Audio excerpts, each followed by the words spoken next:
So what's the second principle? The second principle is on productivity. You need to be productive. What does that mean? All of us, doesn't matter who you are, where you come from, the family you're in, it doesn't matter. We all have been gifted with talents, abilities, resources, networks. We all have talents and gifts, all of us. But now you'll find that people, because we're human beings, and when I say people, it includes me, we tend to want to go in the path of least resistance. And we want immediate gratification. What does that mean? It means I want to do the least with the least effort, fastest results, so quick wins, it's always, what are the quick wins? What are the, what can I get quickly without putting much effort in it? So the problem with that is that it leads me to a path of always just trying to cut corners. I'm not building, because building takes time. You have to do the foundation for I don't know how long, no one is seeing anything. And then it's a process and it takes time. Being productive requires you to be diligent. And diligence is not just, the dictionary says something like careful careful and persistent work or effort. That's fine, but it's beyond just that. What do you add onto it? Let me add this into it. Let's give an example. Let's say you live in, I don't know, Turkana. And maybe in Turkana there's oil, or maybe there's cobalt, or some fancy gem like tanzanite, as an example. Now, the process of getting tanzanite requires you to take time to, first of all, see geologically where are the areas that may have tanzanite. But I don't know. I have to take time to excavate, to dig. Then I say, oh, it's not here. Then I go and I dig and I excavate. Oh, it's not here. Oh, here is a sample. It's, you've dug, and you've seen something. Oh, there could be more, and you have to dig and dig and dig. And then there's a process of then now cleaning out that stone, chipping it off, and then seeing, oh, wow, here's a tanzanite. The point I'm making is this. There's the hard work. So first of all, you have to map out. You can't go digging the whole of the Turkana. You have to do your research. You have to consult geologists. You have to be a bit strategic and smart about it, so that you're not just doing a lot of hard work, like cutting a tree with a blunt axe or with a stick. You know what I mean? So there's hard work, yes, but it also needs to be done well. So that's the first element about diligence, yeah? Then you have to be persistent. You can't say, I didn't find in the first 2 holes, forget it, I'm not going to do it, I'm going to give up.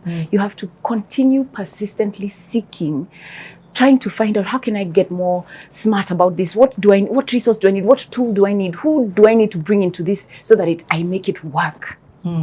Now, being productive also includes looking at, what do I have? Do I live in Turkana or do I live in Kiambu? What do I have that I can do? I was listening to, actually, I've just remembered a story of my situation. I came back from school and I met a friend and a neighbor who, they were just in a very difficult situation. Very financial, difficult situation. She had just had a baby. She was in her early 20s and they didn't have money. In fact, when I met her, Kenapa had cut off their electricity. She didn't know what she's going to feed her baby. And I asked her, but you bake so well. So I told her, so you sell cookies. You brought cookies for us when you came over. So you do cookies. Do you know? She told me, I don't have transport to go sell this in town. I told her, every morning, I am going to town to the office. We used to work in town at that time. Yes. I told her, I will pick you up because it's not too far from my home. We'll go with you together to town. The whole day I'm in my office. You will go into offices and sell cookies. What? So she'd bake cookies in the morning. She'd enter my car. We go together. If she finds another way home, that's fine. Otherwise, in the evening, we'd go home together. I can't remember how long we did this. But eventually, one of the offices she landed in, she found out, I don't know whether it was Emirates or whatever. I can't remember how this story happened. But she ended up interviewing for a job to go into Emirates. She didn't quite get it, but it opened up her world. By being in spaces, interacting with others. Today, she has done theatrical productions, acted in movies outside of this country, Kenyan, and is doing very well. But it started with just being able to see something different. What do you have? Productivity, again, all of us have talents, abilities, resources, something. She had an oven in her house that was not being fully utilized, that she could use to produce something. Another story of a client I had, what she found she had was a washing machine. And they lived in an area where there just were very many bachelors. And so she decided, I'm going to distribute flyers that state t-shirt, this amount, shirt, to wash and iron. She was a stay-home mom. And as she's washing her stuff, she'd finish, wash the neighbors' things, and charge them a fee. And at least was able to make a few coins to do whatever she was able to do. The question is, what resource do you have?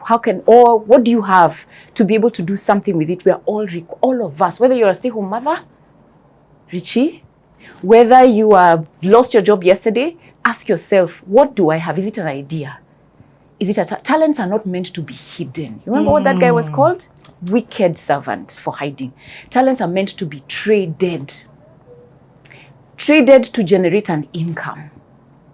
Man, Rina, when people think of resources, the first mistake they do is they focus on what they don't have. Yes. The second mistake they do is that they think that the only resource available is cash, money. So people only focus on, I don't have money, so I can't even get this done. Or I don't have money. It's always this money thing that we focus on. So what I'm hearing you say is resource is beyond money. Resource is beyond money. Oh, absolutely. What? Resource is beyond money. It is even people. It is those gadgets you have in the home. And once you've then now, so the other thing I'm learning and working towards, because this is a journey, okay? It's a spectrum. I am also growing in it. I'm sharing what I'm learning and my own journey.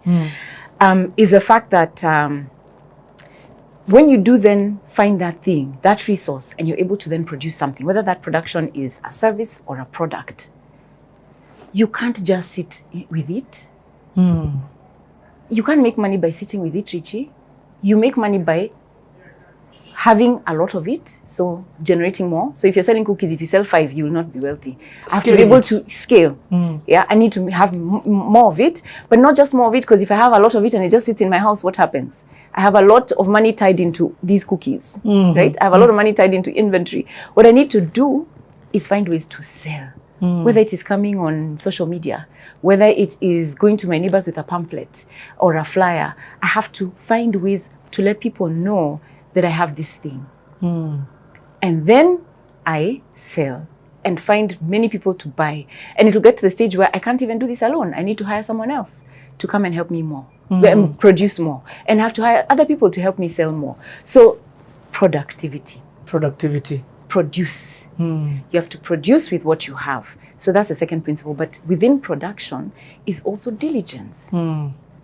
So first of all, diligence means I can't sit and hope that somebody, somewhere, somehow is going to give me everything that I need to survive on this planet.